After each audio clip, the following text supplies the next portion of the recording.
Bonjour, bienvenue à Canal Presse. C'est un autre jour qui s'élève sur la cité capitale. Nous sommes dimanche 25 février. Voici le sommaire de cette édition.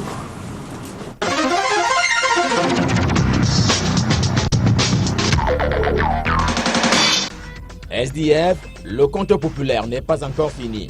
Il s'est véritablement passé quelque chose à Bamenda ce week-end et Grégoire Owona a eu droit à au moins une nuit blanche. Le secrétaire général adjoint du comité central du RDPC, le parti au pouvoir au Cameroun, était parmi les témoins qui ont vu Nidjon Fundi, athlète le temps d'une passation de pouvoir, courir sur 100 mètres pour remettre le flambeau à Joshua aussi. Le fils de l'homme a été plébiscité comme celui qui sera investi par le parti pour concourir à la présidentielle en octobre prochain en principe. Joshua aussi a battu à 90% le député Forbé après la sage démission de Joseph Bandam qui était tout aussi sur la ligne de départ. Nidjon Fundi a couru sur 100 mètres devant 2000 délégués participant au congrès de Bamenda, soit un défi d'alternance qui a ainsi été relevé. Un bel exemple de prise de retraite pour pérenniser l'espèce SDF, l'espèce humaine vitale. L'autre défi relevé est sans doute que la convention s'est tenue à Bamenda au milieu de la crise anglophone, malgré les menaces préalablement formulées. Chapeau donc au SDF, qui a un nouveau potentiel président de la République. Son atout étant la relative jeunesse et la vision fondée sur l'alternance, au contraire de la longévité qui s'avère toujours dangereuse, quel que soit le bout par lequel on la prend. Premier coup de gond de Joshua aussi, parcourir les 360 communes du Cameroun. Deuxième coup, l'élargissement et la fédération autour du SDF des autres forces politiques. Et il a lui-même dit, lui, Joshua aussi, je ne suis pas venu essayer, je ne suis pas venu m'amuser. Dans le SDF, on pensait déjà que 92 est de retour. Prenons le risque et rendons-nous dans la boîte noire du pouvoir de Yaoundé pour en extraire la canne. Précision des précisions, on la sort de là comme le pouvoir de Yaoundé lui-même pour vous projeter vers ces émotions de 2019, le temps de tenir peu ouvert les yeux sur nos élections, mieux notre présidentielle de 2018. Pour revenir à la canne proprement dite, je vous assure que Birun Kwat a déjà donné un carton jaune à tous les chefs de projet, soit de construction, soit de réhabilitation des infrastructures devant accueillir la canne. Le ministre en charge des sports et de l'éducation physique, dans le style titanesque qu'on lui connaît, a réuni les concernés comme dans un tribunal du moins, sous un arbre à palabres. Il devait d'ailleurs faire une sortie médiatique vendredi dernier pour cela. Et comme le ministre en charge de la communication n'a pas parlé, j'ignore les raisons de cet acte manqué. Ce que je crois savoir, c'est qu'il ait annoncé une autre descente sur le terrain ce lundi. Contrôle oblige dans l'exécution des travaux. Messieurs et dames, ce ne sera pas comme au club des euros du Cameroun. On va y aller dans le fond s'agissant du suivi de tous les travaux. C'est pas moi qui le dis, mais c'est vous-même. Cette émission est un rendez-vous hebdomadaire. Elle est diffusée en direct et simultanément sur Canal 2 International, sur la radio Sud FM et sur la toile à l'adresse internet www.canal2international.net. Canal Presse, voici l'émission qui donne naissance à l'actualité. Bon appétit à tous.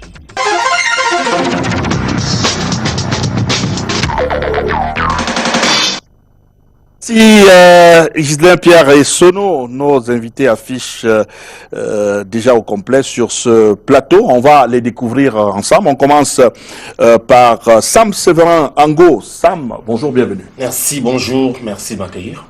On vous accueille avec cette nouvelle qui a fait les choux gras de la presse cette semaine, la sortie médiatique du PCA de la Camtel, le TIF Moukete, sur la question, la crise anglophone qui prône la décentralisation, et d'aucuns ont tout fait de mal accueillir ces propos. Dit-il, ces propos ont été tronqués. Comment est-ce que vous avez accueilli cette nouvelle? C'est vrai que cela a fait un peu le tour. Nous avons été à notre niveau également informés de tout cela. En gros, on présentait le sénateur comme quelqu'un qui prône fondamentalement le fédéralisme comme étant l'une des voies par lesquelles on peut sortir de la crise dite anglophone aujourd'hui. Je pense qu'on est à une période où tout est bon pour discréditer les personnalités de la place. Donc je crois que c'est de votre responsabilité également dans les médias aujourd'hui de savoir tirer le bon grain de livret. Il me semble que sur ces questions-là, bien de personnalités au Cameroun et à l'international ont su se positionner en demandant à ce qu'il y ait un réel dialogue qui implique toutes les participations au niveau des interlocuteurs à choisir et à mettre sur la table. Sauf que jusqu'ici, vous êtes bien d'accord, vous et moi, que nous sommes dans un statu quo et la crise s'enlise et au lieu de cela, au lieu d'aller dans le sens de la recherche effrénée finalement des bonnes solutions, on assiste plutôt à des petites phrases, à des petites manipulations par médias interposés. Je crois que ce n'est pas de cela qu'il est question aujourd'hui. Sur le fond du problème, je préfère rester là-dedans. Nous sommes convaincus qu'aujourd'hui, le Cameroun a besoin de basculer vers un nouveau système. C'est vrai, le débat autour de la forme de l'État restera toujours au centre, mais qu'a-t-on fait en amont lorsqu'on voyait venir la crise aujourd'hui qui a de la peine à être solutionnée? On a plutôt choisi de procéder par des mesures de type périphérique, même voire cosmétique, avec des déclarations un tout petit peu aussi, j'allais dire, empreintes de condescendance de la part de quelques-uns des dirigeants de la République qui avaient en charge de gérer la question. Donc, sur la sortie du Chief Moukwete, je crois que c'est une cible bien mal choisie, de mon point de vue, puisque c'est quelqu'un qui a aujourd'hui une centaine d'années pratiquement, dit-on, qui n'est plus fondamentalement l'homme de l'avenir au Cameroun, mais dont les positions peuvent être interprétées et analysées. Il me semble qu'au lieu de s'y attarder, on devrait davantage repartir vers la quête des meilleures solutions. Aujourd'hui, on voit comment la chose est en train de prendre une tournure bien plus grave, gravissime, et qu'on l'on soit anglophone ou francophone aujourd'hui, il me semble que tous les Camerounais, où qu'ils se trouvent, devraient se sentir préoccupés au-delà de toutes les formes d'interprétation qu'on peut retenir sur les sorties de telle ou telle haute personnalité de la place. Merci Sam Seferango. À votre suite, je précise que c'est une interview qui a été enregistrée par Jeune Afrique depuis un an déjà, et du coup on peut se poser la question sur l'opportunité de la diffusion en ce moment de cet entretien du Chief Moukwete. Deuxième invité sur ce plateau, Abdoulaye Ado. Abdoulaye, bonjour, bienvenue. Bonjour Monsieur Bouba, bonjour aux copanélistes, je salue les téléspectateurs. Le Conseil constitutionnel, les membres prêtent serment, c'est prévu déjà pour mardi prochain s'il n'y a pas changement. Et cette semaine, le président de la République a signé notre décret nommant un secrétaire général. Pour vous, les choses se mettent progressivement en place. Que doit-on attendre de ce Conseil constitutionnel? Et dans tous les cas, c'est incontestable. Aujourd'hui, on est en train de renforcer notre démocratie avec le parachèvement de la mise sur pied des institutions. Il faut dire que le Conseil constitutionnel, qui a ses textes, qui a ses dirigeants, il y a désormais le secrétaire général qui va mettre sur pied la forme véritablement administrative de cette institution-là, savoir les services, les divers services et leur fonctionnement. C'est lui qui sera à la tête pour la mise en œuvre. Donc, on est en train d'aller vers ce que j'appelle véritablement un véritable état de droit. Parce qu'il faut dire que le Conseil constitutionnel est une instance d'arbitrage entre les institutions. Ça permet à l'État, aux populations, même si la saisine est restrictive, de pouvoir vérifier quand même que les lois qui fonctionnent dans notre pays, les institutions, chacun fonctionne dans son couloir. Maintenant, moi j'ai eu à travailler plusieurs fois avec le président du Conseil, parce qu'il était à la Chambre administrative, et j'ai 2 fois au moins fait partie des membres de la Commission nationale de recensement général des votes. Donc, à peu près, c'est quelqu'un qui est, je veux dire, pour parler simplement, calé en matière électorale.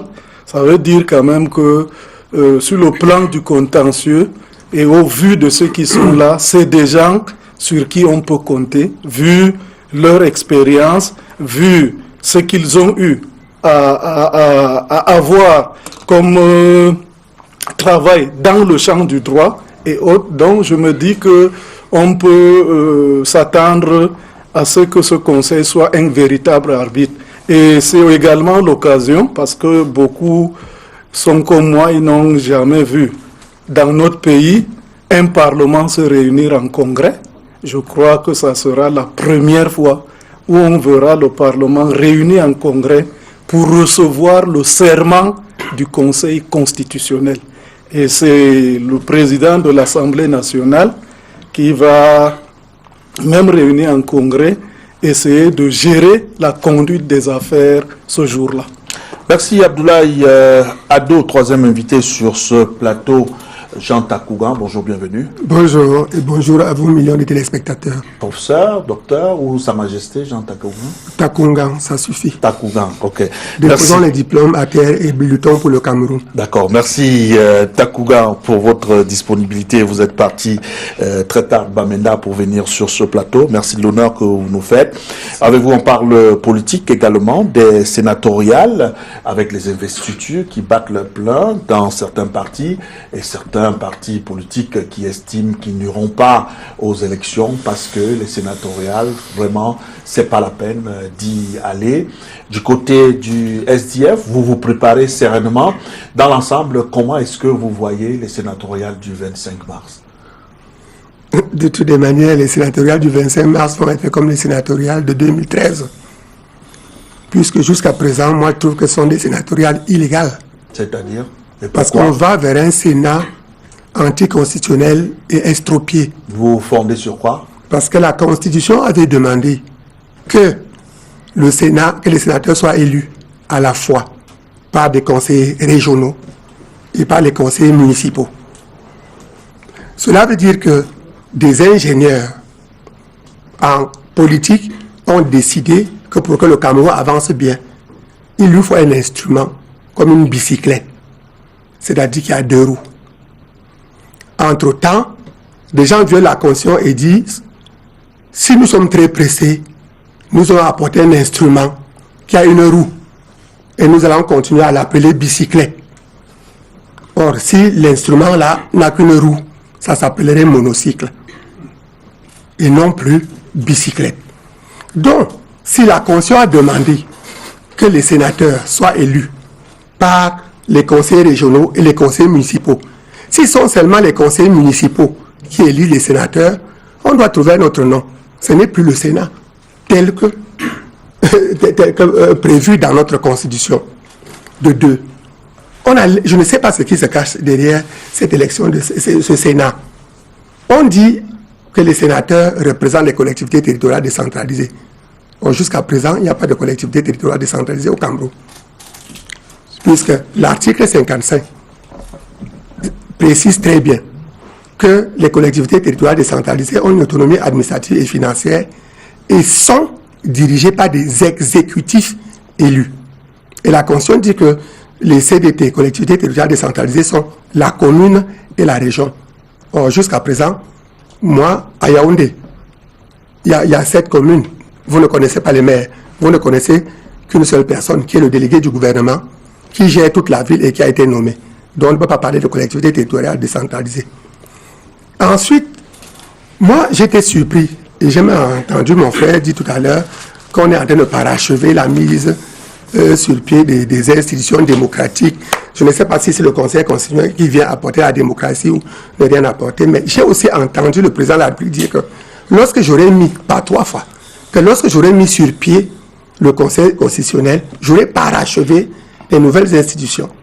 Est-ce à dire que le président de la République, verbalement, oralement, a passé les élections régionales par perte et profit? Ensuite, il y a un article 22.7 de la loi sénatoriale qui dit que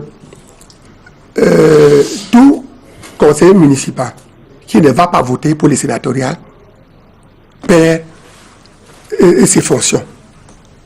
Heureusement, pas peu, est déchu, pas peu. La loi ne dit pas que peu, la loi dit que ce sera déchu. Heureusement qu'il y a le prof à côté Je ne sais pas si le vote au Cameroun est obligatoire ou s'il ne l'est pas. Donc je ne vois pas pourquoi on menace les gens que si vous ne votez pas, on va vous faire ceci. Bon, il faudrait aussi. Et ensuite, on leur donne 50 000 francs. Pourquoi on donne 50 000 francs aux conseils municipaux pour aller voter pour les sénatoriales? Pourquoi on ne fait pas la même chose pour les municipales, pour les régionales et pour la présidentielle? Merci Jean Takougan. Quatrième invité sur ce plateau, c'est le secrétaire général du ministère des Sports, Éducation physique, Dr Oumarou Tado. Dr Oumarou Tado, bonjour, bienvenue. Merci beaucoup, merci pour l'invitation. On vous accueille avec la corruption. Le Cameroun, toujours mal classé par Transparency International. L'administration publique est concernée par la corruption. On cite notamment la justice. Bref, les fonctionnaires sont de plus en plus corrompus au Cameroun. Qu'est-ce que vous faites du côté du ministère des Sports et de l'Éducation physique pour lutter contre ce fléau? Déjà, je voulais dire que c'est quand même trop osé et c'est trop dire de penser que les fonctionnaires sont de plus en plus corrompus ou alors que le Cameroun est de plus en plus corrompu. Maintenant, Transparency International a ses outils d'analyse, a ses grilles. Et je ne suis pas sûr que si on demandait à un autre cabinet d'experts ou à certains universitaires de nous proposer une grille d'analyse pour préciser, pour classer les pays les plus ou moins corrompus, je ne suis pas sûr que le Cameroun sera à cet endroit-là. Ça, c'est la première chose. Donc, je ne conteste pas ce que Transparency International dit, parce que c'est une structure qui est reconnue dans le monde, mais je n'approuve pas aussi cette analyse-là. Maintenant, revenant sur les fonctionnaires, je ne crois pas que les fonctionnaires soient de plus en plus corrompus. Dans tous les cas, au niveau du ministère des Sports et de l'Éducation physique, j'ai la chance d'animer un peu, de coordonner l'administration. Ce phénomène-là, moi, je ne l'ai pas encore perçu. Je sais que nous travaillons en bonne intelligence avec la CONAC, avec toutes ces commissions, et chaque fois, nous recevons des correspondances, nous recevons des outils qui nous demandent d'expliquer comment le ministère des Sports et de l'Éducation fonctionne. Et là-dessus, je ne crois pas que nous ayons reçu quelque chose de spécial pour nous classer parmi les fonctionnaires corrompus. Bon, j'ai suivi 2-3 choses ces derniers temps autour de l'administration publique, mais je pense que tout ceci, c'est des grilles d'analyse qui dépendent toujours de la position de la personne qui va analyser, et l'interprétation aussi de la personne qui veut utiliser ces outils à ses fins personnelles. Mais je ne crois pas. Que vous pensez que la corruption là, ça descend ou que ça monte? Merci, monsieur le co-président. Non, moi, dans tous les cas, dans ma posture, au niveau du ministère des Sports et de l'Éducation physique, je ne crois pas. Parce que je vais dire, parce que vous parlez de ma position de Camerounais, est-ce que ça change? Je veux voir. C'est son point de vue. Oui, c'est mon point de vue, et je vois par exemple le mouvement sportif en général. Je vois au niveau du mouvement sportif parce que c'est ça que je gère le plus. On se souvient, il y a eu des années, sur des chaînes de télévision, on venait nous reprocher que les athlètes se sont plaints parce qu'on n'a pas payé leurs primes, les hôteliers se sont plaints parce qu'on n'a pas fait telle chose, les présidents des fédérations. Je pense honnêtement, de moins en moins, on suit encore ces problèmes-là. Les athlètes qui ont leurs primes, on le leur sert. Quand on fait un budget pour une compétition, quand on fait un budget pour participer à un endroit, nous avons tous voulu que les présidents des fédérations soient au courant de tout ce qui est prévu. Les athlètes eux-mêmes soient au courant de tout ce qui est prévu pour eux, et au bout du processus, ils sont servis. Donc, sur cette base-là, sur la base de ce type d'indicateur, moi je dirais que cette corruption est en train de disparaître petit à petit. Maintenant, je ne suis pas responsable de tous les secteurs au Cameroun, mais je précise bien que cet indice-là, il peut être discutable, il peut être amélioré en fonction de l'équipe qui est chargée de mettre en place la grille d'analyse. Merci Dr Oumarou Tado, secrétaire général au ministère des Sports, Éducation physique. 5e et dernier invité sur ce plateau, le professeur Mathias Eric Onangini. Professeur, bonjour, bienvenue. Bonjour M. Boubangamna et bonjour aux téléspectateurs. Une nouvelle de sport, on attend la prorogation ou non du mandat du comité de normalisation prévu pour le 28. Du coup, les uns et les autres se mettent à spéculer. Va-t-on, doit-on proroger le mandat du comité de normalisation? Pour vous, s'achemine-t-on vers une prorogation ou alors un statu quo de la part de la FIFA? Je n'en sais rien, ça va dépendre de la position que la FIFA a sur l'évolution de cette normalisation et sur la capacité du comité de normalisation à accomplir les missions qui lui ont été dévolues. Toujours est-il que par rapport à l'un des enjeux, l'une des missions fortes concernant le processus électoral, pour l'instant, il n'y a aucun signal visible de ce que les choses sont lancées.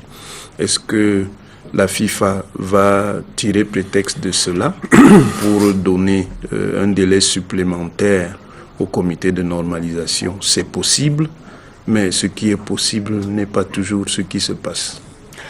Voilà, juste peut-être une petite précision à la suite des propos de Jean Takougan sur le code électoral. On a pu avoir ce document, l'article 227, l'alinéa 2. Les membres du collège électoral sont tenus à peine d'échéance de prendre part au scrutin.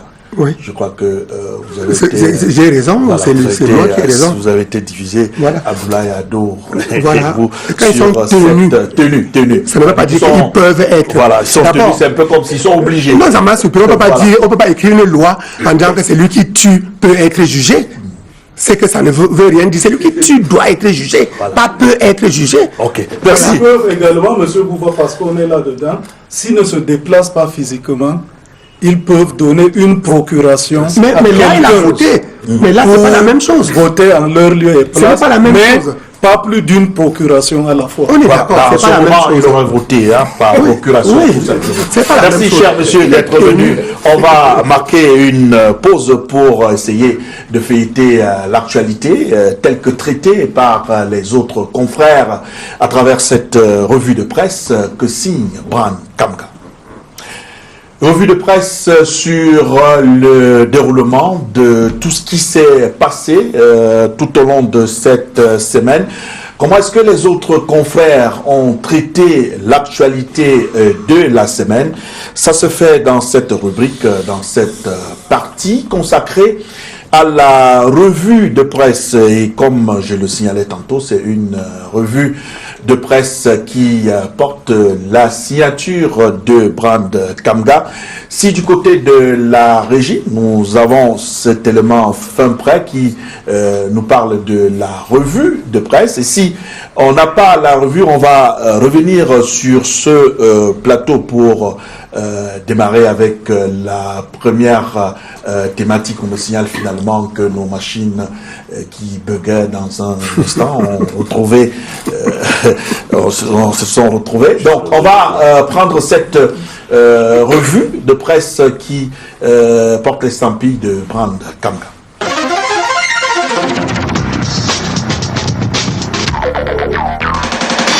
Bonjour. La bataille pour les postes de sénateurs se poursuit dans les différents partis politiques. Les dépôts de dossiers d'investiture se sont achevés cette semaine et Cameroun Tribune constate qu'il y a une rude bataille dans les états-majors pour désigner les candidats. C'est la guerre des tranchées au parti du pouvoir, titre Le Soir. Des clashs sont enregistrés de part et d'autre au sein du Rassemblement démocratique du peuple camerounais, notamment dans le nord à Garoua, où l'investiture fait l'objet d'un challenge entre leaders religieux. Les dossiers du RDPC sont désormais acheminés au secrétariat général du comité central. L'action signale cependant que le dernier mot revient au président national Paul Biya d'investir ses membres. L'Union nationale pour la démocratie et le progrès est également séduit par les sénatoriales. Son bureau politique est en conclave pour choisir ses leaders, nous dit le cocorico des tropiques. Une course vers un Sénat qui coûte très cher aux contribuables camerounais La Chambre haute, pour son premier mandat, a broyé plus de 100 milliards de francs CFA. Problématique, selon Expression économique, les résultats ne sont pas satisfaisants. Le Social Democratic Front, quant à lui, voit plus loin. Avec l'investiture de Joshua aussi à la présidentielle de 2018, son congrès qui s'est achevé ce week-end à Bamenda a donné lieu à la présence en superstar de Titus Edouard, ancien secrétaire général de la présidence de la République et ex-prisonnier de l'opération Épervier. Il a tout de même attiré l'attention du quotidien privé Mutation. Le même quotidien, dans un autre numéro, revient sur la sortie du TIF Victor Mokete, pour qui Amadou Ahidjo était plus accessible que Paul Biya dans la répartition du gâteau ministériel national. La preuve, il n'y a que 10 anglophones sur 60 ministres, a dit le TIF Mokete dans les colonnes de Jeune Afrique. Une comparaison suspecte pour le quotidien L'Épervier. Certains politiciens sont étonnés de cette sortie. Pourquoi attendre un moment pareil pour afficher sa nostalgie? Il y a l'hypothèse d'un lavage de clichés. La crise anglophone se poursuit et l'armée camerounaise se réorganise. La 5e région militaire interarmée regroupant les régions du nord-ouest et de l'ouest a été créée cette semaine pour une réaction plus rapide face aux attaques. Un dispositif sécuritaire renforcé, d'après le quotidien national bilingue. Le partenariat public-privé se renforce également avec le ministre de l'économie qui a rencontré le groupement interpatronal du Cameroun, le JICAM. Une rentrée économique, dit le financier d'Afrique, qui aboutira à l'élaboration d'une feuille de route conjointe, Minepat secteur privé. Il faut transformer les produits locaux pour diversifier l'économie, pense défi actuel. Le privé a un rôle primordial à jouer, a rappelé lui Paul Motazé, ministre de l'économie, de la planification et de l'aménagement du territoire, aux entrepreneurs privés.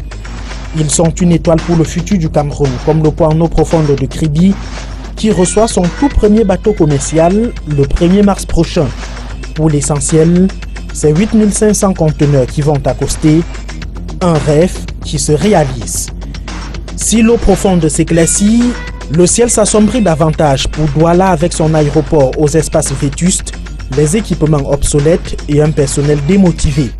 Les compagnies aériennes ont d'ailleurs dit leur désarroi en adressant un communiqué au directeur des aéroports du Cameroun, titre repère. Un SOS pour éviter les drames comme celui du rail à Ezeka. Sa presse s'interroge d'ailleurs sur l'état d'avancement des indemnisations des victimes. 16 mois se sont écoulés. Certains accidentés n'ont pas toujours perçu leur dû. Le dossier est en suspens, comme le chef de projet du stade d'Olembe, Marc Deban, a démissionné, fait savoir le quotidien Émergence, la conséquence du réajustement de l'organigramme du groupe Pichini, qui rassure tout de même que le stade sera livré à temps. Un nouveau chef de projet a été nommé, même si la démission s'écoule au comité d'organisation de la Coupe d'Afrique des Nations de football 2019. Le Cameroun est tout de même au dos, estime Mutation. Cette situation conforte d'ailleurs le Maroc, qui veut arracher absolument ce rendez-vous au pays de Samuel Eto'o. Mais alors, le 9 lui-même est-il pour la tenue de cette compétition au Cameroun, s'interroge Essingang, au vu de l'amitié de Samuel Eto'o avec le président de la CAF Amat Amat, son soutien au Maroc pour le Mondial 2026. Des faits qui alimentent les soupçons à l'encontre de Samuel Eto'o. Bon dimanche et à dimanche.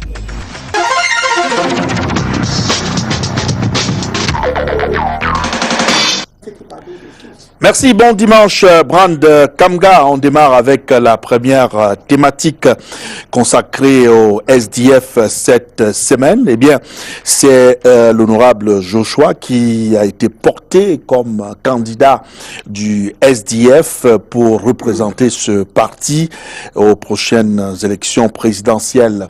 Je commence par vous. Vous avez suivi les travaux. On a vu quand même cette victoire de Joshua à la stalinienne, près de 34 voix sur 100 quelque chose, 134 voix. Pour vous, comment est-ce que ça s'est déjà déroulé, les travaux se sont déroulés de ce côté-là? Bon, le SDF est un parti social-démocrate et notre programme au dehors de la solidarité. C'est pour ça que je ne veux pas commencer sans penser à 3 enfants lycéens qui ont été enfermés depuis 2 ans. Ça devient un rituel pour vous. Oui, Chaque on leur fois a que vous êtes donné, sur ce plateau. oui, on leur a donné 10 ans pour des enfants qui n'ont reçu qu'un SMS. Ils ont le reçu, c'est pas eux qui l'ont fait. Ils ont eu 10 ans pour non-dénonciation, alors qu'on ne leur a jamais enseigné ça dans leur école. Les adultes, les journalistes, tes collègues, les professeurs qui étaient aussi interpellés pour non-dénonciation ont été tous acquittés et libérés. Sauf 3 petits-enfants, et curieusement tous anglophones, qui ne savent même rien de ces termes kabbalistiques qu'on appelle non-dénonciation, qui ont été enfermés pour 10 ans, et ça fait 2 ans qu'ils sont là. Je pense à Lévis Gop Azar, à Ebofé Fomuso et Nivele Fon Afou.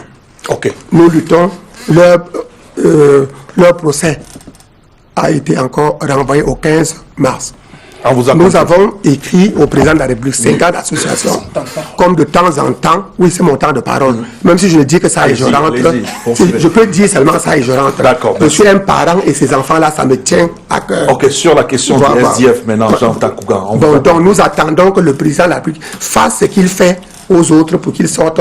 On attend aussi le coup de fil pour que ces enfants sortent. Voilà. Pour le problème du SDF, nous on avait les élections qui sont déroulées normalement. Des gens se sont présentés comme des candidats et les gens ont fait leur campagne et il semble que certaines campagnes ont été plus préparées, plus harmonisées et il semble que certains étaient plus présents dans l'opinion et d'autres sont sortis, j'allais dire, peut-être au dernier moment pour croire que les militants devaient les voir ce jour-là et porter toute leur affection vers eux. Joshua, nous le savons, il est le seul qui connaît toutes les circonscriptions électorales du SDF au Cameroun. Il a voyagé partout, il a travaillé. C'est l'un des seuls qui a commencé à la cellule. Il a monté jusqu'à devenir premier vice-président. Donc il travaille, on le connaît, il est présent dans l'opinion. On le voit sur les plateaux de télé, on l'entend dans les radios. Et il a battu sa campagne, on l'a battu, les autres sont venus battre leur campagne. La seule chose qui est bien est que c'était ouvert à tous, tout le monde était dedans. Les étrangers, les militants du S et tout, on a vu comment les élections sont déroulées. Une transparente, bulletin unique. Comment justifier le désistement de Noura Badam à la dernière minute? Pourtant, on l'attendait également comme challenger. Bon, on l'attendait. Peut-être lui a senti qu'on ne l'attendait pas. C'est un adulte. Il a eu le flair. C'est un adulte. Il est au SDF, un de nos plus grands avocats. Il a réfléchi. Il est venu au dernier moment dire que lui, il est beaucoup plus connu au SDF pour la défense des militants et que par là, il peut être plus efficace pour le parti que de se lancer dans une aventure qui peut-être ne rapporte pas beaucoup en défendant tous les Camerounais. Il est plus Camerounais que d'aller chercher la présidence de la République. C'est ce qu'il nous a dit. De vous avoir, que dites-vous à ceux qui pensent que le chairman, John Funti, qui garde d'ailleurs la tête du parti, a fait un peu, de manière triviale, vendre la chèvre, mais garder la corde de la chèvre? De toutes les manières, nous, on a demandé à tous ceux qui voulaient remplacer le chairman de donner leur candidature. Nous avons attendu jusqu'au dernier moment. Il n'y avait qu'une seule candidature, c'était la sienne. Et pour les gens qui connaissent le chairman, il ne donne pas. Ce n'est pas lui qui met aussi là où il est. C'est 2500 délégués qui viennent de partout, du Cameroun, pour voter pour aussi. Donc ce n'est pas le chairman qui met. Ce n'est pas sûr que s'il y avait d'autres candidats, les résultats contre le chairman serait passé. Mais il était le seul candidat. Donc il est passé. Donc ne me dites pas toujours qu'il garde la corde. Vous comprenez, nous n'allons pas inventer les candidats. Ça me fait plaisir de le dire parce que je lis partout. On me dit non, tous les militants du SDF veulent pousser le chairman dehors. Ils sont fatigués d'avoir un vieux, etc. Mais vous savez que depuis 5 ans, si vous prenez la moyenne d'âge des vice-présidents du SDF, c'est 40 ans. Et vous pouvez avoir quelqu'un comme le chairman qui garde la tête du parti, comme gardien du temple. Et on met à côté des coordonnateurs qui ont encore beaucoup de force pour travailler et faire d'autres choses. Abdoulaye Ado, 26 ans après, comment est-ce que vous analysez le fait que John Fondi passe la main au niveau du parti, mais qu'il garde quand même les rênes du parti et qu'il ait accepté démocratiquement que Joshua soit le candidat aux élections présidentielles? Bon, c'est vrai que j'appartiens à l'ANDP. C'est le problème du SDF, j'allais dire ça comme ça, mais c'est facile de dire ça comme ça. Il faut dire que le SDF, d'après ce qu'on a vu, sans être là-bas, on a montré à la télévision que c'était une élection apparemment démocratique. Apparemment. Parce que même celui qui a perdu n'a pas contesté. Donc je suppose, malgré le fait que c'est un score stalinien, ou à la dimension de Moscou, il faut quand même accepter parce que même celui qui avait intérêt a reconnu. Ça c'est de deux maintenant. Je peux comprendre le président Frondi parce que depuis qu'il participe à l'élection présidentielle, il a toujours été battu à plate couture, parfois par la même personne. Ça fait 3 élections face au président Biya. Je crois que le plus grand score, c'est en 92, je crois, où il y avait peut-être 3% ou 4% de différence. Sinon, par après, le président l'a pratiquement écrasé sur le plan électoral. J'aime beaucoup ces termes-là. On va revenir dessus, plate couture écrasé. D'accord, merci. Vous laissez poursuivre. Donc, au moins, c'est ce que je constate. Et à un moment donné, il en avait peut-être marre. Il préfère peut-être que le parti présente quelqu'un d'autre. Mais je peux également dire que ça peut être une reconversion.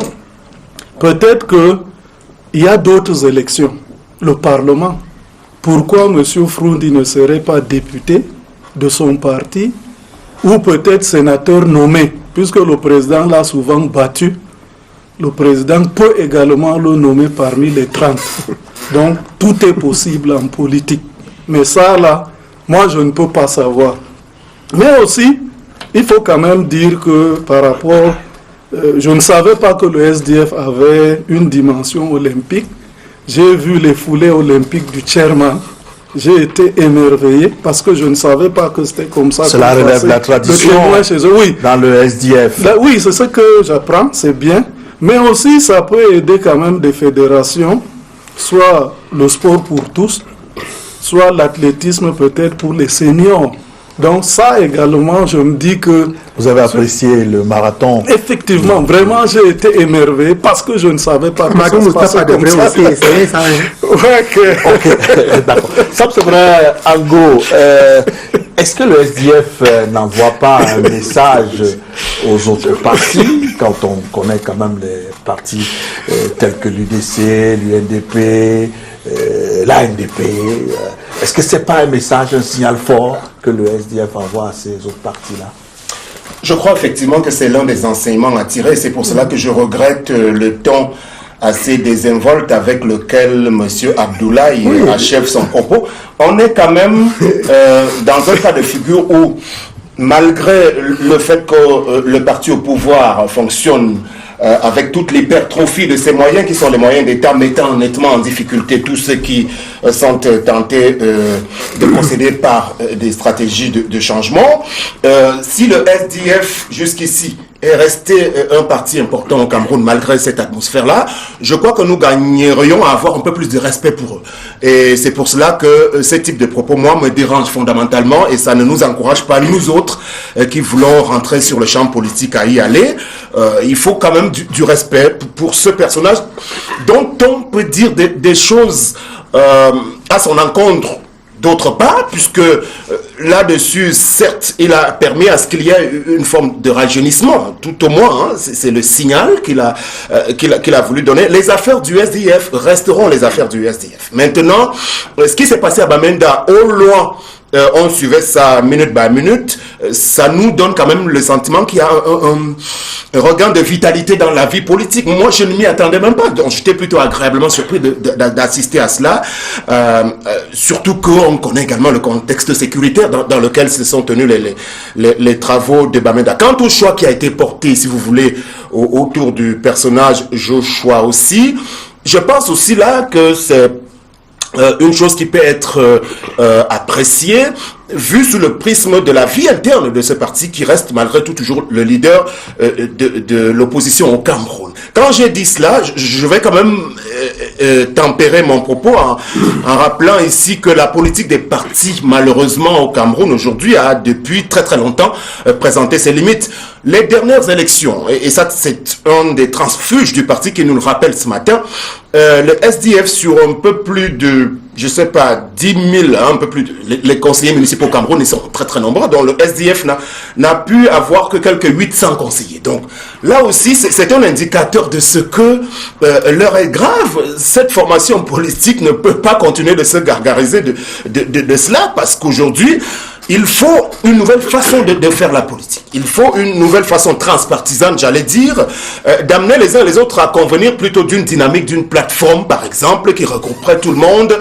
Parce qu'aujourd'hui, que vous prenez l'UNDP, vous prenez l'ANDP, vous prenez, je ne sais pas quel autre parti, je ne parle même pas de l'Union des populations du Cameroun, avec toutes les difficultés qu'ils ont à imposer leur vision.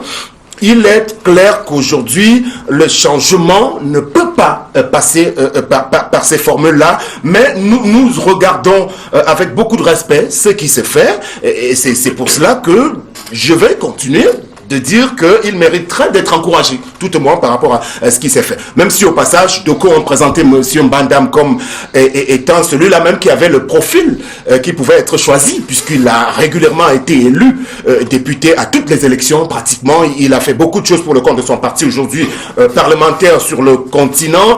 Je pense malheureusement que les militants et congressistes du SDF ont choisi la personne qu'ils ont voulu choisir. Maintenant, si le chairman reste quand même à la tête du perchoir, d'un point de vue personnel, sans que cela n'engage pas forcément l'équipe que je représente ici, je pense que moi, j'aurais pu le voir plutôt comme un président d'honneur, sortant véritablement avec les honneurs. Parce qu'aujourd'hui, il a milité, ce n'est plus l'ère des années 90 où on a vu le parti SDF avec beaucoup de choses qui cristallisaient beaucoup d'intérêt de la part des Camerounais. Donc aujourd'hui, Frunzi aurait pu devenir simplement un président d'honneur et laisser véritablement la conduite de l'appareil à quelqu'un d'autre, à une nouvelle équipe. Ça n'a pas été le cas, ce sont leurs affaires.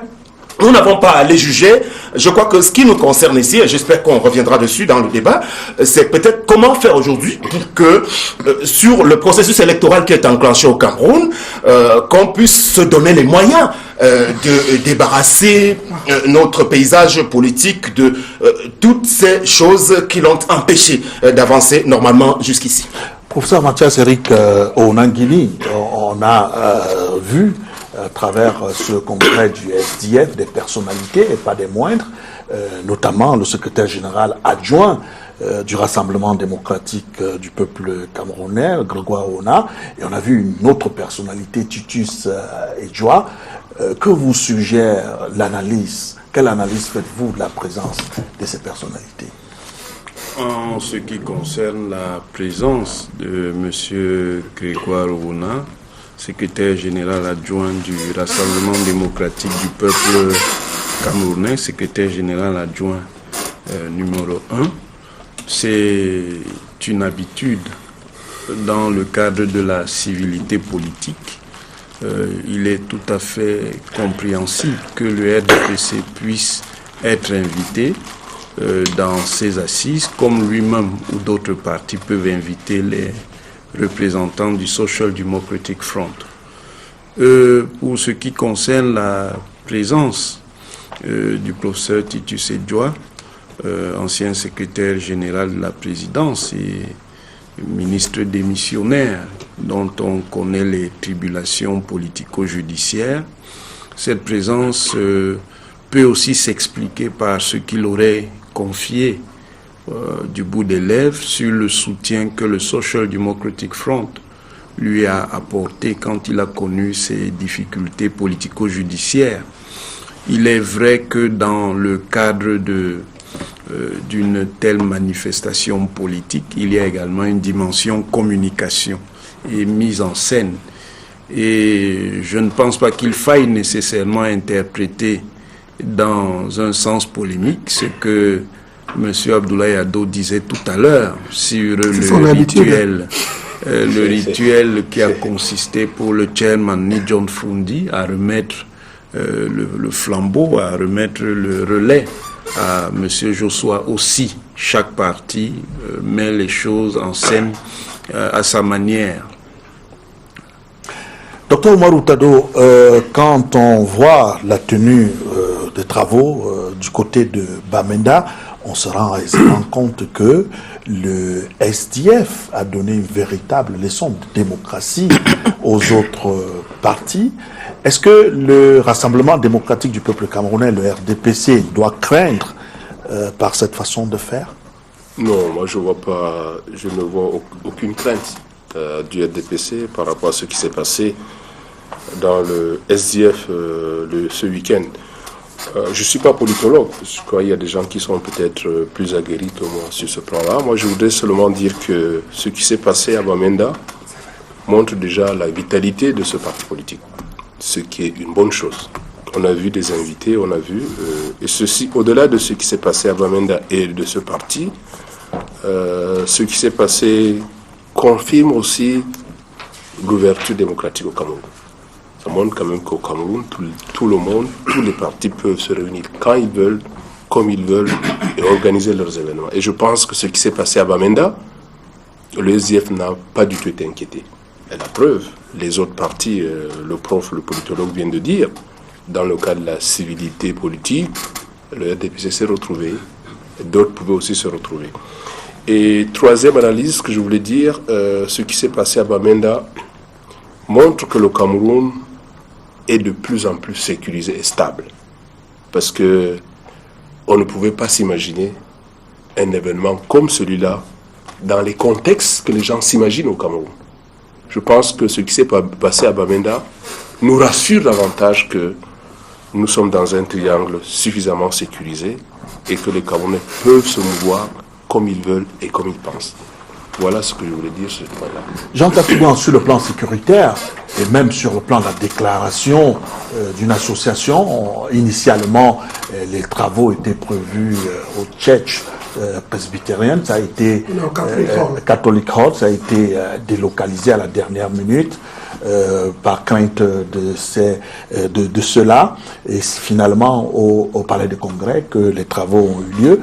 Donc on dit que vous, le SDF, après avoir fait une déclaration de manifestation dans un endroit précis, vous avez délocalisé, vous avez tenu vos assises sans problème, mais vous ne tenez pas compte de cela, mais vous êtes parfois les premiers à crier quand il y a Anguille sous roche. Bon. Et là, on dit qu'il y a eu une faveur. Vous savez, à chaque fois que quelque chose concerne le SDF, on ne peut pas s'en sortir. Vous voyez, tout le monde, on a entendu partout. Est-ce que Founj ne peut pas laisser la place à aussi? Est-ce que ceci ne peut pas se passer? À peine aussi a-t-il été élu que les gens se sont retournés, je le dis partout, comme aussi est suisse. Comment est-ce qu'on a pu mettre un étranger? C'est vrai ou c'est faux? Je ne sais pas si on est suisse, si au Cameroun, si mon père est camerounais et ma mère est française, je suis français. La nationalité, c'est pas la mère ou c'est pas le père au Cameroun. Le prof est là. Et puis pourquoi il est député, hein? Peut-être que c'est aujourd'hui qu'on se rappelle. Quand il était député, on n'avait pas vu. Donc un Français peut être député au Cameroun, mais il ne peut pas être président de la République. N'est-ce pas?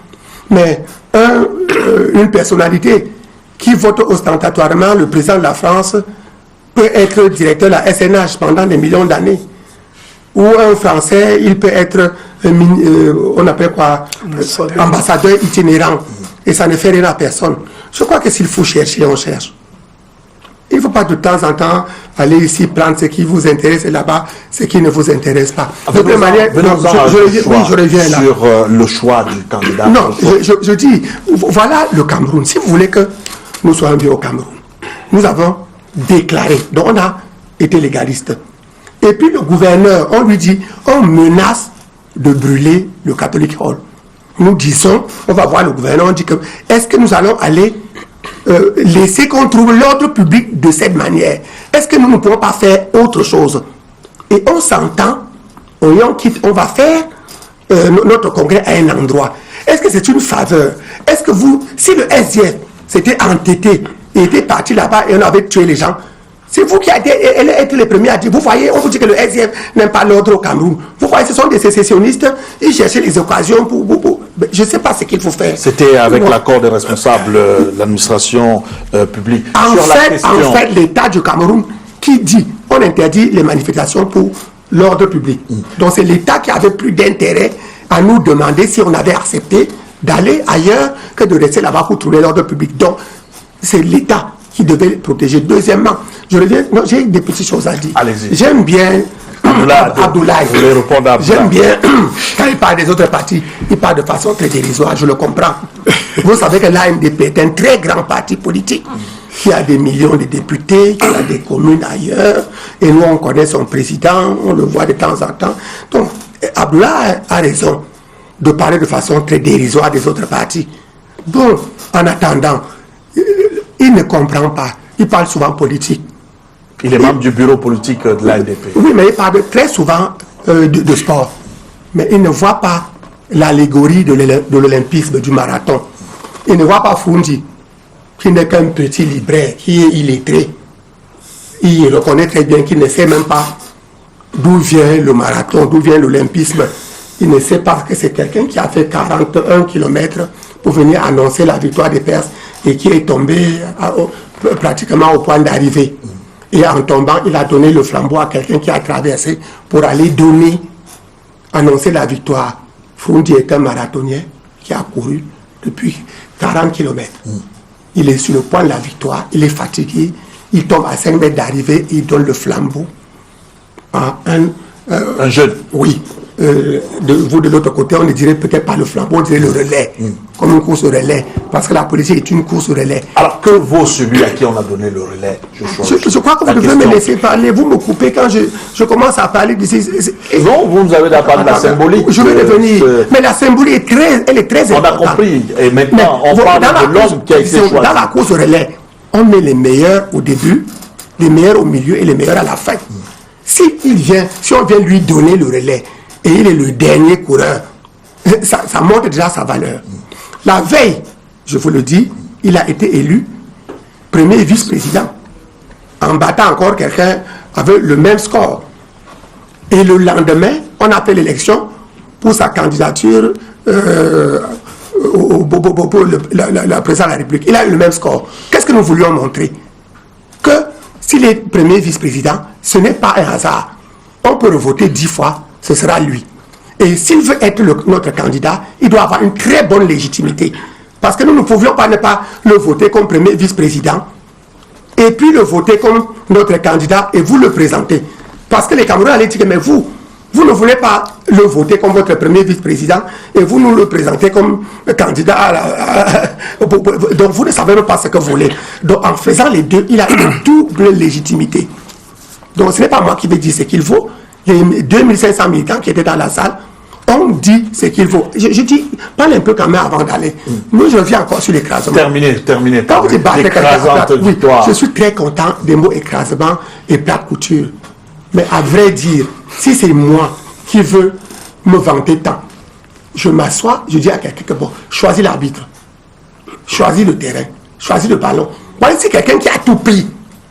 Si le RDPC est si fort, pourquoi il ne prend à Elecam, il ne prend que les militants les plus zélés et les plus fanatiques du RDPC? Pourquoi on ne fait pas un Elecam comme on voit ailleurs, c'est-à-dire paritaire?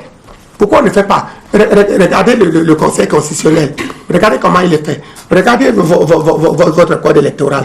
Les dispositions que je venais de soulever là sont des dispositions anticonstitutionnelles. Le vote n'est pas obligatoire au Cameroun et on oblige quelqu'un d'aller le faire. Le Sénat, les sénateurs doivent être votés avec les conseils régionaux et les conseils municipaux. Donc pour rectifier cette affaire, on aurait dû cette fois commencer par organiser les régionales et puis les municipales avant de passer au sénatorial pour rattraper la loi qu'on avait violée la dernière fois. Mais on continue, et si je vous entends bien, il semble qu'on ne fera plus jamais de régional. Parce que vous avez peur d'avoir à la tête d'une région quelqu'un qui a été élu.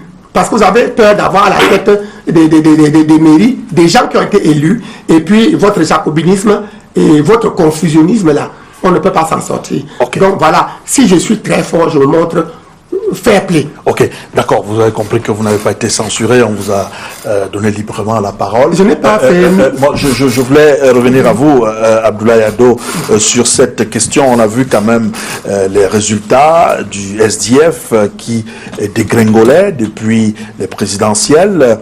La première, je crois, c'était environ 35%, et deuxième, c'est passé à 15%, et ainsi de suite. Est-ce que le SDF a fait son argent-en-memento, le SDF fait une remise en question pour retrouver un jeune qui pourra apporter du souffle nouveau au parti? D'abord, il faut dire que c'est sûr que Sam ne confond pas l'humour et la désinvolture. Parce qu'on ne peut pas être sur le plateau de Canal Presse et être désinvolte. Et parce que je ne suis pas désinvolte, je ne vais pas également laisser M. Takougan, malheureusement, chercher à tromper les téléspectateurs.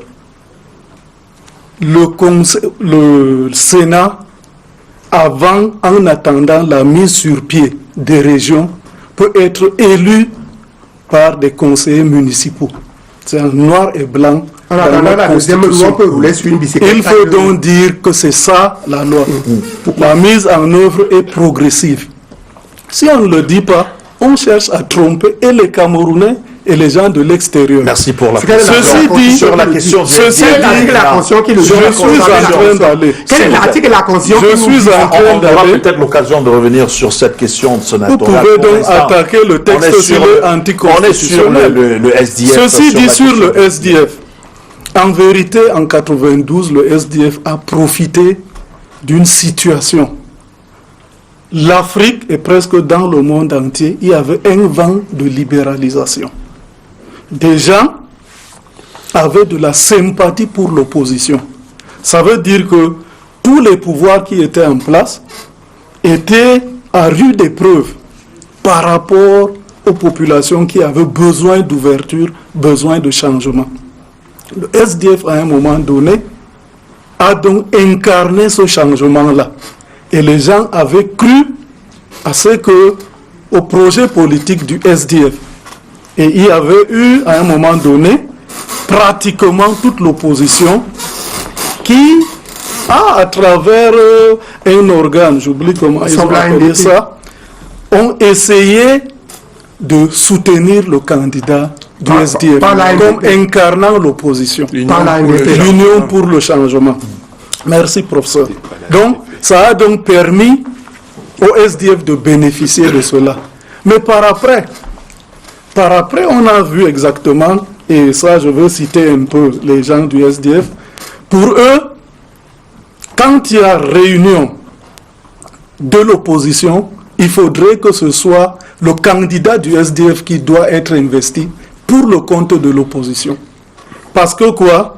Ils disent que c'est la rivière qui va vers le fleuve vers la mer. Donc il n'est pas question que du côté du SDF, que quelqu'un d'autre qui appartienne à un autre parti puisse être soutenu par le SDF. La preuve, c'est que quand il y avait eu tentative de la candidature unique de l'opposition, M. Froundi avait été battu également. Je crois que c'est Ndamdjoya qui devait être leur candidat. Malheureusement, M. Froundi a dit que si ce n'est pas moi, il n'y aura donc pas un candidat unique de l'opposition. C'est à d'autres de venir nous soutenir et non le contraire. Ça fait donc quoi? Ça fait que depuis qu'ils ont pris cette position-là, le SDF, parce que ne voulant pas l'apport des autres, sauf si c'est eux qui sont investis, ne vont que se contenter de ce qu'ils peuvent avoir. Et puis c'est un parti pratiquement, on va dire, régionaliste. Sa base politique, c'est dans le nord-ouest. un peu à l'ouest. Au contraire, là, vous voyez qu'ils sont allés obtenir des sénateurs en Gaoundéré sans avoir un conseiller municipal là-bas. Ils étaient aux élections municipales. Ils ont été également battus là-bas. Mais, parce qu'il y a eu un concours de circonstances, ils ont quand même pu avoir des conseillers, des sénateurs, sans avoir de conseillers municipaux là-bas. Merci Abdoulaye Ado, même s'ils n'ont pas été battus à plate couture cette fois. Et sur la question de aussi, quelles sont ses chances aux élections présidentielles pour ça? Quelles sont les chances du candidat investi du Social Democratic Front à l'élection présidentielle? On ne peut pas encore les déterminer de manière pleine parce qu'il faut le voir en action, il faut voir comment il se mobilise, il faut voir comment il construit sa campagne et comment il construit sa campagne en faisant face aux autres compétiteurs, aussi bien les compétiteurs qui sont issus du RDPC que ceux des autres formations politiques avec les nouvelles figures qui s'annoncent et qui entendent modifier l'hégémonie des partis dans le jeu politique, ce qui va être un peu difficile compte tenu des conditions légales qui sont essentiellement organisées autour des formations partisanes. Joshua aussi est politiquement lié au Vouri Centre, il est député du Vouri Centre, c'est un militant et un cadre du Social Democratic Front qui a une forte base dans le Vouri et dans le littoral, qui a essayé dans le passé de se positionner à partir de son département d'origine, le Ndian. Il est vrai que cela a été difficile. Maintenant, il a un certain ancrage dans le Social Democratic Front qui ne s'est pas construit en un jour.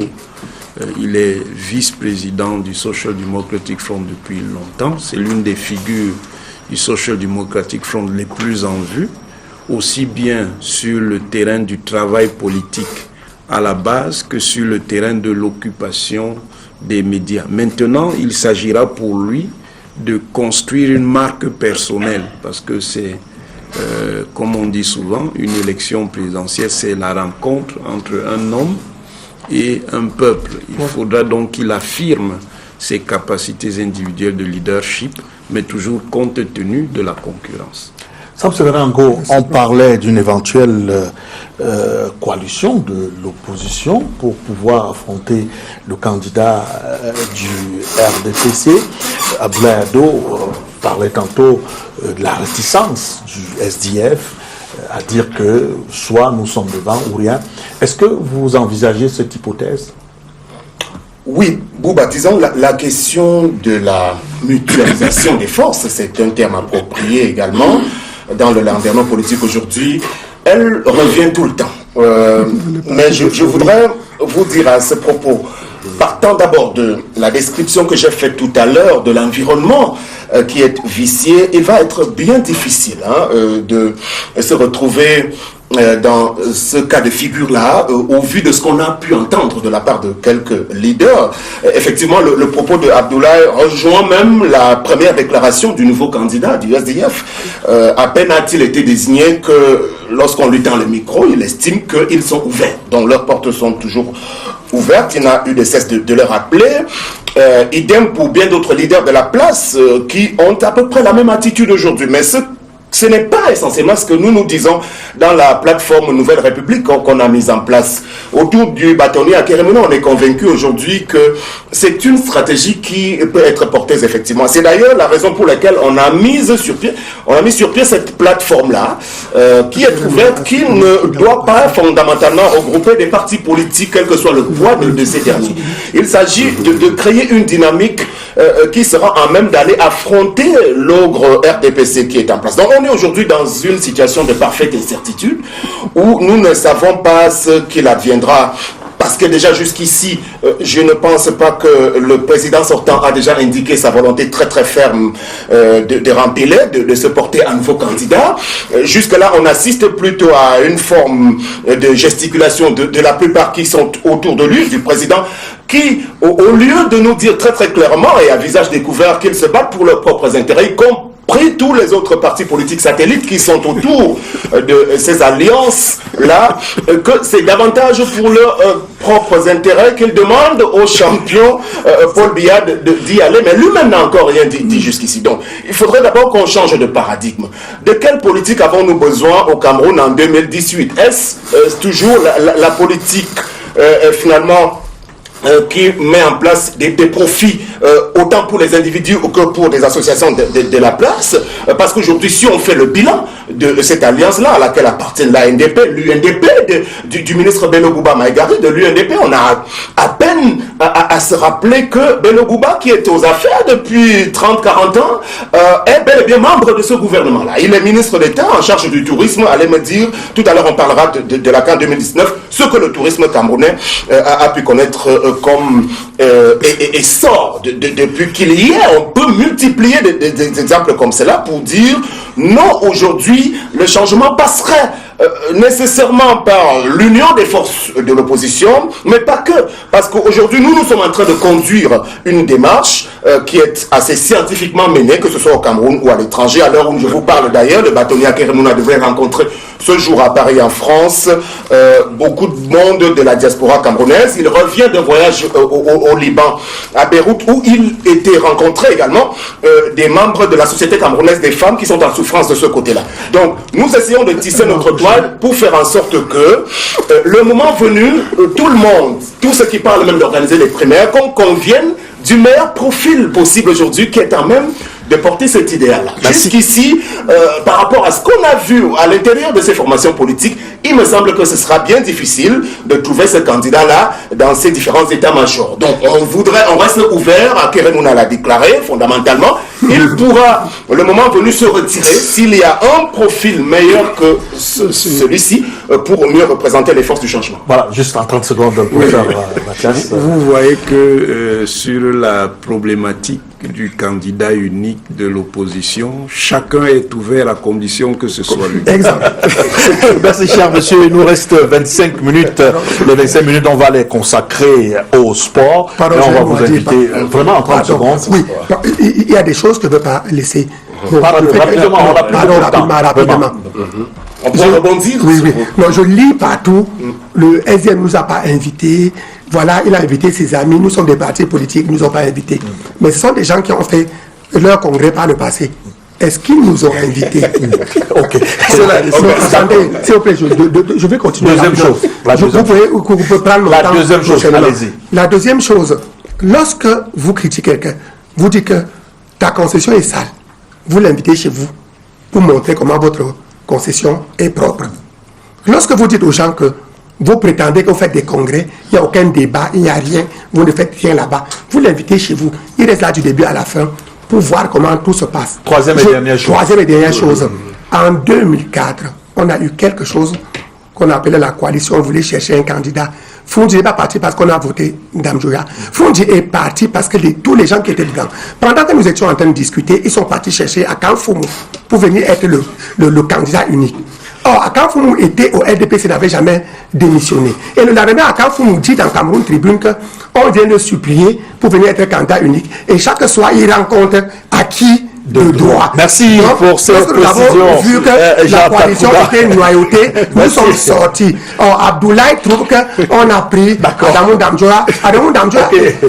Merci Jacques Takura. Vous avez été précis et concis. Et je vous demande sur cette question de la coalition. On parle maintenant sport avec notamment le chantier d'Olembe, le stade de Paul Biya, on va le dire ainsi, qui doit abriter la prochaine Coupe d'Afrique Nation 2019 avec la démission de son chef de projet. On a sur ce plateau le secrétaire général du ministère des Sports et de l'Éducation physique, peut-être d'abord pour avoir les raisons de la démission de ce chef du projet qui, selon une certaine source, accuse les fonctionnaires de réclamer à corps et à cri les rétrocommissions. Vous savez, M. Bouba, avant la rubrique politique, vous avez évoqué transparence internationale. Voilà, je pense que, vous savez, les sources, c'est toujours comme ça. Et vous avez toujours des sources qui disent toujours des choses sans vérifier. Et bon, en respectant les sources, je ne veux pas dire des sources qui disent n'importe quoi. Mais je voudrais dire quand même que le stade de Olembe, c'est un stade de 60 000 places qui est inscrit dans le cadre de l'organisation de la CAN. Et c'est un projet gigantesque. Et tous ceux qui ont géré les projets savent que les projets, nous avons des objectifs, nous avons des dates butoirs, nous avons tous les moyens qu'il faut mettre en place. Et vous vous souvenez, la CAF est arrivée ici. La première mission d'inspection de la CAF est arrivée pour regarder les stades, les infrastructures sportives, hôtelières, aéroportuaires et subsidiairement les problèmes Internet et les voies d'accès. Nous avons fait le tour avec la mission d'inspection de la CAF. Les 6 sites retenus par le Cameroun, je crois, n'ont posé aucun problème. Et pendant la tournée, nous nous sommes accordés avec toutes les entreprises, que ce soit celles chargées des infrastructures sportives, celles chargées de faire le point sur les hôtels, etc., sur un chronogramme. Et Olembe fait partie de ce projet-là, il y a un chronogramme qui a été retenu. Toutes ces entreprises ont donné la date butoir pour livrer les chantiers des stades le 30 décembre 2018. Sur cette base-là, nous nous sommes accordés avec les entreprises, la mission technique de la CAF, l'administration, pour arrêter un planning d'exécution des travaux. Est-ce que, monsieur le secrétaire général, le ministère des Sports, qui est en charge de la gestion de ce pan, a le feu aux fesses? Parce que cette semaine, le ministre des Sports était obligé d'aller rencontrer. Non, il n'y a pas de feu aux fesses. Les dirigeants, c'était pourquoi? Non, si je veux dire les feux, c'est tout le monde. Le feu aux fesses, ce n'est pas le ministère des Sports, ce n'est pas les autres entreprises, ce n'est pas le Cameroun, et c'est la CAF aussi. Parce que la CAF aussi a pris le risque de faire un projet gigantesque, de passer quand même de 16 à 24. Ça, tout le monde a les pressions. Maintenant, pour ces pressions-là et pour respecter les délais, c'est convenu, si le cas de, parce que vous avez parlé de la démission de Olembe, c'est retenu que les entreprises doivent augmenter la capacité de production. Et pour augmenter la capacité de production, il faut augmenter les ressources humaines, il faut augmenter les ressources financières, il faut augmenter le matériel. Sur le plan des ressources humaines, c'est bien prévu. L'administration a accordé que les entreprises travaillent jour et nuit. Très bien. Vous avez quand même dans tous les gros projets, gens travaillent jour et nuit. Jour et nuit, alors le chef de projet, lui seul, un seul chef de projet ne peut pas gérer une entreprise jour et nuit. On a fait le responsable de l'entreprise a fait 3 équipes. Alors, le chef de projet a estimé que lui, il a géré ce projet depuis 2 ans seul. Il n'est pas question qu'on vienne ajouter des gens. Non, il n'a pas voulu qu'on fractionne. Et puis la démission dans une structure, dans une entreprise, ce n'est pas exceptionnel. Ce n'est pas la première fois qu'on voit quelqu'un démissionner dans une structure. Bon, je ne veux pas parler de Canal 2, mais je suis sûr que depuis la création de Canal 2, il y a quand même 2-3 démissions. Tous les projets, c'est pareil. Maintenant, on a dit quand même que, oui, ce qui n'est pas bien, c'est que les gens ont dit qu'il a démissionné parce qu'il avait des pressions et qu'il avait des pressions financières. Je voudrais rappeler le rôle d'un chef de projet. Là, le chef de projet gère les ressources humaines qu'on met à sa disposition. Il gère les ressources matérielles qu'on met à sa disposition. Il gère le temps. Il n'est chargé ni de l'approvisionnement, ni de discuter les contrats, ni de signer des décomptes. Donc sur cet aspect-là, il n'a aucune proximité avec les finances. Donc on ne peut pas penser qu'il a démissionné parce qu'on y mettait des pressions sur le plan financier. On va revenir à vous. Tout à l'heure. Sam Séverin Ango, vous suivez religieusement. Je crois que certainement la mission de la CAF arrive le mois prochain. Doit-on s'inquiéter de la deuxième descente sur le terrain des experts de la CAF? Boubangom, vous savez que nous avons, vous et moi, parcouru les arènes sportives. Je suis très peiné, attristé même. J'écoute le propos de M. Oumarou Tado. Il faut qu'on évite de se mentir et de mentir aux Camerounais. Le projet de la CAN 2019, c'est quelque chose de foireux. pour le pays et notre position est très claire là-dessus. Nous n'en avons pas besoin à l'état actuel des choses. Au-delà des justifications qui peuvent être apportées sur la démission, soit on peut les lui concéder à M. Tado sur le départ de ce chef de projet. Vérité. Mais sur la réalité des faits, lorsque vous allez sur le terrain vous-même, qu'est-ce que vous constatez? Non, on n'a pas besoin d'une Coupe d'Afrique des Nations au rabais. Nous aimons bien trop tous ce pays au point que, bon, même si c'est au bout d'une trentaine d'années, on aurait pu concéder au chef de l'État en place de tenir au moins sa canne après celle de 1972. Mais sauf que on a pris beaucoup de retard en raison des manipulations qui sont légendaires au Cameroun, en raison même de nos improvisations qui ne sont plus à signaler. Allez demander au secrétaire général de la présidence de SGPR qu'a-t-il fait des dossiers qui sont sur sa table sur cette question-là. On est tout le temps en train de dire oui, on accuse, tout à l'heure on parlait de Transparency International, mais au ministère des Sports, c'est l'épicentre de la corruption. Rappelez-vous, lors de la CAN féminine, qu'est-ce que le ministre Bidong Pata a mis en place comme proposition de budget, des chiffres astronomiques, avant qu'il n'ait été rappelé à l'ordre par la suite.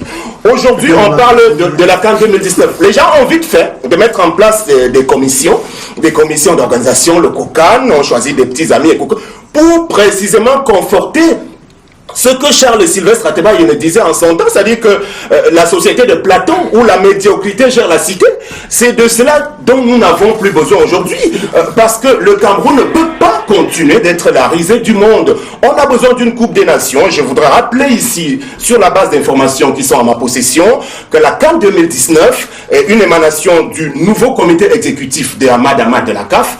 C'est une petite Coupe du Monde avec 24 pays. Donc ils ont besoin de ne pas passer à côté de cet événement-là. Et nous tous, nous sommes des enfants d'Afrique, on a besoin d'une meilleure compétition. Mais vu ce que le peuple camerounais, pas le peuple, les dirigeants camerounais propose en termes d'infrastructure, où est l'autoroute Douala-Yaoundé? Parce que vous parlez des stades. Admettons même que miraculeusement, Olembe et Japoma sortent de terre, il n'y a pas d'autoroute, il n'y a pas d'hôtel à suffisance pour pouvoir accueillir tout ce beau monde-là. Je crois qu'au lieu de se précipiter, et puis M. Jean Takougan peut convenir avec moi, on parle de 2019, mais nous avons un important calendrier en 2018. Quel est le régime politique camerounais qui va gérer les opérations de 2019? À ce moment-là, on a très vite fait de faire comme si tout va rester en l'état et la Coupe des Nations, c'est l'affaire des dirigeants actuels. Non, je crois que je termine par là, peut-être parce qu'on est bousculé par le temps. On a besoin également d'avoir une fédération de football bien représentative qui organise, parce que c'est l'instance fêtière du football national qui est l'interlocuteur principal. Pour l'instant, on va de prorogation en prorogation. On n'a pas de fédération du tout parce que les nouvelles personnes qui sont arrivées au comité de normalisation sont en train de passer tout à côté également des promesses qu'ils nous ont formulées. Okay. Et finalement, on vous a compris. Non, alors, vous allez répondre, M. Maroutado. Ah, oui. Je pense qu'il faut que je réponde tout de suite. Oui, allez-y. Vous pouvez faire un débat entre eux deux. S'il vous plaît, allez-y. Il a posé une pourquoi j'ai on donne la parole tout à l'heure. On donne la parole tout à l'heure. On donne la parole, s'il vous plaît. Non. Juste une précision. Non. Après, Jean Takouga. Il faut que je réagisse. Il faut que je réagisse parce que quand on parlait du SDV tout de suite, chaque fois qu'on disait quelque chose qui n'est pas clair, monsieur réagit. Je vous dis la vérité, on ne m'a pas laissé le temps pour faire du SDV. Moi aussi, je vous dis la vérité. Moi aussi, je dis que allez-y, ne pas expliquer ce que vous pouvez passer à Monsieur Jean Takouga, s'il vous permettez qu'il réponde, vous allez prendre la parole. Il faut rectifier des choses. On est venu parler de la CAN. On est venu parler des infrastructures sportives, hôtelières. Le CAN n'est pas pour vous, c'est le SDF pour moi. La CAN est pour nous. Je ne sais pas quoi faire le temps. On a mis une heure pour parler. Allez-y, monsieur. Bon, alors, moi, je ne suis pas d'accord qu'ils disent qu'on est en train d'organiser une CAN au rabais. C'est ça la vérité, monsieur. Et pourquoi? C'est ça la vérité. Et pourquoi? Et parce que il a dit le Cameroun est incapable d'accueillir les délégations sportives. Allez sur des chiffres clairs. Une délégation, on a une CAN de 16, une CAN de 26, à chaque poule de 24. À chaque poule, chaque site a 4 équipes. Prenez vos documents. Alors on prend le cas de Yaoundé. Vous pouvez me faire croire que la ville de Yaoundé est incapable d'accueillir 4 délégations sportives. Dans les meilleures conditions. Non, laissez-moi parler. D'accord. Oui, je vous explique les conditions. Il n'a pas le cahier de charge de la CAF. Il n'a jamais été une compétition de la CAF. Lui. Alors, je préfère vous le dire. Vous dites n'importe quoi, monsieur. Je préfère vous le dire. Il ne peut pas un débat, s'il vous plaît. Vous n'avez jamais été. Parce que si vous avez été, et vous avez écouté, moi aussi, y compris les coupes. Allez-y, c'est pas un échange entre vous. Non. Docteur Maroutado, poursuivez, s'il vous plaît. Le cahier de charge de la CAF est clair. 2 équipes, 2 délégations peuvent séjourner dans le même hôtel. On va faire la publicité comme vous voulez. Ici à Yaoundé, nous avons l'hôtel Montfébé qui peut prendre 2 délégations sportives. On est d'accord? Nous avons l'hôtel Dioga Palace qui peut prendre 2 délégations sportives. On est d'accord? Vous citez le Hilton Hôtel. C'est le micro de la fille. Le Hilton Hôtel qui peut prendre toutes les délégations sportives. Il faut que les Camerounais soient honnêtes avec eux. Deuxième chose, il a parlé d'autoroute. Monsieur, on est allé là, on est allé dans des pays voisins, je ne veux pas les citer. On a fait les Cannes. Il y avait d'autoroute là-bas. Soyez quand même sérieux. Non, monsieur, on parle du Cameroun, mais le Cameroun n'est pas un pays qui est comme ça en l'air. Soyons honnêtes. Quand on veut quand même parler de notre pays, disons la vérité. Ce que moi je veux, vous pouvez nous dire ce qui manque, mais vous ne pouvez pas mentir. Aujourd'hui, on est en train de parler de la Coupe du Monde. Le président de la FIFA a fait le tour dans le pays qui abrite la Coupe du Monde 2018, dans 4 mois. Le pays n'est pas prêt. Pourquoi vous pensez que le Cameroun, il nous reste 15 mois, vous pensez qu'on n'est pas prêt? Non, il faut qu'on soit honnête. Je dis bien, nous avançons. Nous travaillons sereinement. Ceux qui pensent qu'ils ne sont pas Camerounais, ça c'est leur problème. Alors, nous avons cette mission-là et nous avons tenu la CAN. Maintenant, vous, les fossoyeurs, les joueurs en autour, il n'y a aucun problème. Nous travaillons, nous avons un cahier de charge précis. 6 poules. Et ce qu'a dit le président de la CAF sur ce cahier de charge? Jean Takouban, est-ce que le Cameroun pourra respecter les délais de livraison? Est-ce qu'on pourra être prêt le jour dit, comme le président? Mais justement, le président, s'il le veut, peut faire qu'on tienne les délais. Parce que c'est très important pour lui. Il y a le problème anglophone, il n'est pas très pressé. Il aurait bien pu dire que les enfants vont aller à l'école le jour dit. Il n'a rien fait. Il y a plein d'autres choses. Il n'a jamais dit qu'ils vont aller là-bas. Vous savez, quand les dictatures sont sur le point d'imploser, on dit du jeu et du pain. Mais monsieur, s'il vous plaît, on ne vous a pas. On peut vous inviter pour l'entretien. Il y a une émission ici, c'est entretien. Il faut dire la vérité. Il y a une émission à Canada, on peut vous appeler. Il faut dire la vérité. On parle de la canne, vous parlez du président de la République. Non, on parle des délais. Laissez-le parler. Oui, vous n'avez pas laissé parler quand vous parlez de politique. Mais c'est lui qui a introduit. Il m'a dit que comme le est-ce qu'on peut être prêt aujourd'hui comme le président l'a dit? C'est lui qui a introduit le président, c'est pas moi. D'accord, terminé. On avait peur qu'on parle de lui. Le président était un ouvrier que nous avons recruté, que nous payons. Ce n'est pas un dieu. On peut parler de lui. Tout à fait. Voilà. Mais quand ça a été le football, il a dit que non, ça aura lieu le jour dit. Mais pour toutes les autres choses, on dit le temps du président, non, il ne faut pas regarder. Moi, par exemple, il y a plein de choses qui préoccupent le Cameroun. Vous comprenez? Je ne sais pas si c'est la coupe. Donc vous n'aimez pas la canne? Non, c'est pas que je n'aime pas. Mais moi, je croyais que je pouvais profiter de la canne pour voir la route. Et bien sûr, monsieur. La ville de Bafoussam. J'étais là. Et bien sûr, monsieur. Vous savez ce qui s'est passé dans le sud-ouest? Et bien sûr. Vous ne pouvez pas me laisser pas. Nous avons fait la canne 2016. Oui, dans une vie qu'on voudrait savoir ce que la canne peut apporter. Je vous donnerai la parole tout à l'heure. Je vous ai laissé citer. Vous avez toujours la parole. Je suis parti de la main dans cette minute. On ne m'a pas laissé parler des choses extrêmement graves qu'on reprend par exemple sur la candidature unique. J'ai ouvert ma bouche, on m'a coupé. Mais quand c'est quand c'est pour les gens qui vont courir derrière le bout d'air, on va donner. Non, d'abord, il n'a pas dit un mot. Y a-t-il des gens qui pensent que la Coupe d'Afrique Nation ne doit pas se tenir? Il y a des gens qui jouent contre le Cameroun, quand vous voyez? Dans tous les cas, M. Bouba, vous avez suivi des propos ici sur ce plateau. Et sûrement ailleurs également, il y a des gens qui peut-être, parce que parfois les gens oublient et on croit qu'on est seulement dans le domaine politique.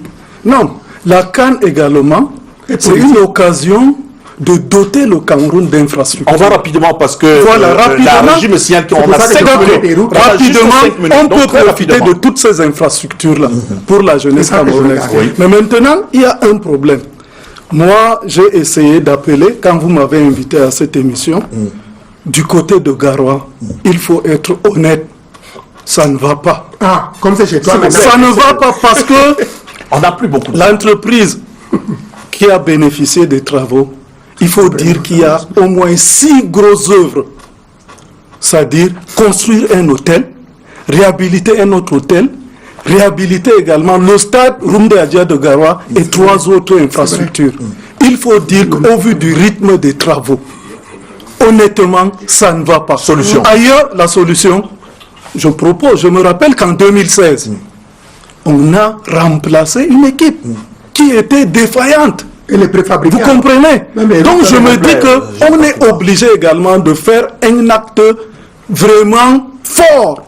C'est-à-dire, il faut faire quelque chose sur le site de Garoua. Si celui qui a bénéficié ne peut pas tenir, qu'il soit remplacé comme en 2016. Parce qu'il ne faudrait pas qu'on donne l'occasion, vraiment, qu'on ne soit pas à jour par rapport au cahier de charges de la CAF. Donc, ils ont donné des observations, ils reviennent le mois prochain. Et observation au niveau de la CAF signifie recommandation. Ils vont venir contrôler. Donc, je dis, il faut un acte fort, que le chef d'ouvrage, ou bien si c'est quelqu'un d'autre, vraiment, qu'il voit Garoua et qu'il prenne des décisions adéquates. Professeur Mathias Zourangini, y a-t-il des raisons que la CAF nous retire la CAN? Pour l'instant, il n'y a pas de raison sérieuse.